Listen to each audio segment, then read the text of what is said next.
imagine when you're a generation or when you're a society where everything around us is like this. Like this. You just put a coin, get a cup of coffee straight out there. I don't have to stand in a queue to buy a cup of coffee, So with a generation like this, I'm not too sure if I would blame them for it directly. With too much to say they are impatient.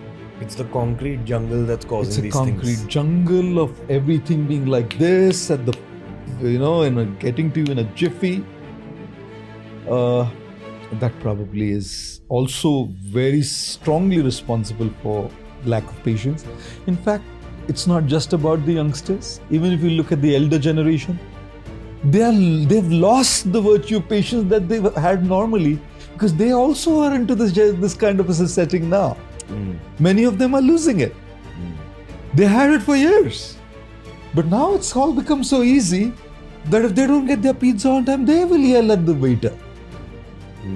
They never did that before. Right? They're always okay. Hota hai late, chalta hai, So what's the way out? What's the way out of this whole thing? We can't change this. It's made our life convenient. Let's accept it. Is there anything denying this, that it's made our life convenient? Press a button, book a ticket, press a button, get a knob, buy something, go to a slot machine, put a coin, get a cup of coffee. It's made our life convenient. It has value to it. Let's start living a little bit more in awareness to consciously cultivate patience. Right? Earlier, it was a default thing that would happen. Today, patience won't come by default. You'll have to consciously work on cultivating patience. Right? Which basically means there are going to be situations and avenues in life where things don't necessarily go your way. You have to consciously say, I'm going to wait for this. You're going to consciously say that affirmation to yourself inside and change your self-talk. It's all right to wait. It's okay for me to wait because it's teaching me how to be patient. It's teaching me how to learn a very important virtue in my life. Where earlier you didn't have to tell yourself this stuff.